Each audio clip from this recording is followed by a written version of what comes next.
ಸಿದ್ದು ಸರ್ಕಾರಕ್ಕೆ ಹೈಕೋರ್ಟ್ ಈಗ ಶಾಕ್ ಅನ್ನು ಕೊಟ್ಟಿರುವಂಥದ್ದು. ಸಿನಿಮಾ ಟಿಕೆಟ್ ದರ 200 ರೂಪಾಯಿಗೆ ನಿಗದಿ ಮಾಡಿತ್ತು ಸರ್ಕಾರ. ಆದರೆ ಈ ಒಂದು ವಿಚಾರದಲ್ಲಿ ಸರ್ಕಾರಕ್ಕೆ ಹಿನ್ನಡೆಯಾಗಿತ್ತು. ಸಿದ್ದು ಸರ್ಕಾರಕ್ಕೆ ಶಾಕ್ ಕೊಟ್ಟ ಹೈಕೋರ್ಟ್ ಸಿನಿಮಾ ಟಿಕೆಟ್ ದರ 200ಕ್ಕೆ ಸೀಮಿತಗೊಳಿಸಿತ್ತು ಸರ್ಕಾರ. ಆದರೆ ಸರ್ಕಾರದ ಆದೇಶಕ್ಕೆ ಕರ್ನಾಟಕ ಹೈಕೋರ್ಟ್ನಿಂದ ತಡೆ ಬಂದಿತ್ತು. ಹೊಂಬಾಳೆ ಫಿಲ್ಮ್ಸ್ ಸೇರಿ ಹಲವರು ಕೂಡ ಅರ್ಜಿಯನ್ನು ಸಲ್ಲಿಸಿದ್ರು. ಹೈಕೋರ್ಟ್ ಆದೇಶದಿಂದ ಮಾಲೀಕರಿಗೆ ತಾತ್ಕಾಲಿಕ ರಿಲೀಫ್ ಸಿಗ್ತಾ ಇದೆ. ಈಗ ಸಿನಿಮಾ ನಿಯಂತ್ರಣ ತಿದ್ದುಪಡಿ ನಿಯಮಗಳು ಏನಿದೆ 2025ಕ್ಕೆ ತಡೆಯನ್ನು ಕೊಟ್ಟು ಮುಂದಿನ ಆದೇಶಗಳವರೆಗೆ ಇದು ಜಾರಿಯಲ್ಲಿ ಇರಲಿದೆ ಅಂತ ಹೈಕೋರ್ಟ್ ಹೇಳ್ತಾ ಇದೆ.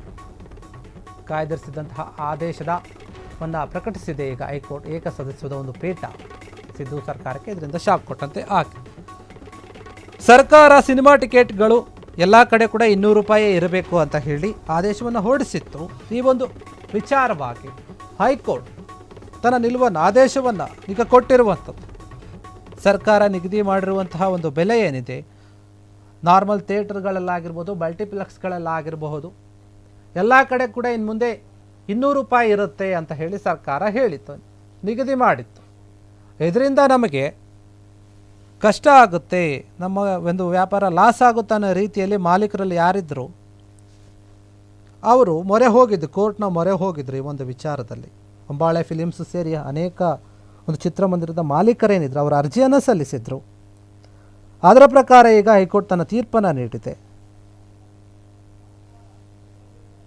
ಇದು ಮುಂದಿನ ದಿನಗಳವರೆಗೆ ಅಂದರೆ 2025 ಅಲ್ಲಿ ಕೂಡ ಜಾರಿ ಇರುತ್ತೆ ಅಂತ ಹೇಳ್ತಾ ಇದ್ದಾರೆ. ಇದರಿಂದ ಈಗ ಸರ್ಕಾರಕ್ಕೆ ಸ್ವಲ್ಪ ಹಿನ್ನಡೆ ಆದಂತೆ ಕಾಣ್ತಾ ಇದೆ. ಅವರ ಒಂದು ಆದೇಶ ಈಗ ಸದ್ಯಕ್ಕೆ ಸರಿ ಇಲ್ಲ, ಬೇಡ, ಏನೋ ಮೊದಲೇ ಏನಿತ್ತಲ್ಲ ಅದೇ ರೀತಿಯಾಗಿರಲಿ, ಯಾವ ರೀತಿಯಾಗಿ ಟಿಕೆಟ್ಗಳು ಇರ್ತಾ ಇದ್ವು ಆ ರೀತಿಯೇ ಇರಲಿ ಅನ್ನೋ ಥರ ತಡೆಯನ್ನು ತಂದಿರುವಂಥ ಅವ್ರು ಮಾಡಿದಂಥ ಒಂದು ಅರ್ಜಿಗೆ. ಯಾಕಂದರೆ ಒಂದೊಂದು ಸಿನಿಮಾಗೆ ಒಂದೊಂದು ಟಿಕೆಟ್, ಅಂದರೆ ಅದು ಸಿನಿಮಾ ಯಾವ ರೀತಿಯಾಗಿರುತ್ತೆ ಅದ್ರ ಮೇಲೆ ಟಿಕೆಟ್ ಜಾಸ್ತಿ ಆಗೋದು ಕಡಿಮೆ ಆಗೋದು ಆಗ್ತಾನೇ ಇರುತ್ತೆ.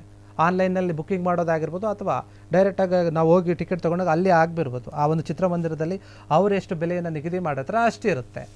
ಆದರೆ ಇದರಿಂದ ಸಾರ್ವಜನಿಕರಿಗೆ ತೊಂದರೆ ಆಗ್ತಾ ಇದೆ, ಅವರ ಒಂದು ದುಡ್ಡು ಜಾಸ್ತಿ ಖರ್ಚಾಗ್ತಾ ಇದೆ ಒಂದು ಸಿನಿಮಾ ನೋಡೋಕೆ ಅಂತ ಹೇಳಿ ಸರ್ಕಾರ ಎಲ್ರಿಗೂ ಒಂದೇ ಥರ ಇರಲಿ ಅಂತೇಳಿ ನಿಗದಿ ಮಾಡೋಕ್ಕೆ ಮುಂದಾಗಿತ್ತು. ಆದರೆ ಈ ಒಂದು ಆದೇಶಕ್ಕೆ, ಸರ್ಕಾರದ ಒಂದು ಆದೇಶಕ್ಕೆ, ಸರ್ಕಾರದ ಒಂದು ನಿರ್ಧಾರಕ್ಕೆ ಕೋರ್ಟ್ ತಡೆಯನ್ನು ತಂದಿರುವಂಥ ಏಕಸದಸ್ಯದ ಪೀಠ ಏನಿದೆ ಹೈಕೋರ್ಟ್ ಈ ಒಂದು ತಡೆಯಾಜ್ಞೆಯನ್ನು ನೀಡಿದೆ. ಇದರಿಂದ ಸಿದ್ದು ಸರ್ಕಾರಕ್ಕೆ ಸ್ವಲ್ಪ ಹಿನ್ನಡೆ ಆದಂತೆ ಕಾಣ್ತಾ ಇದೆ.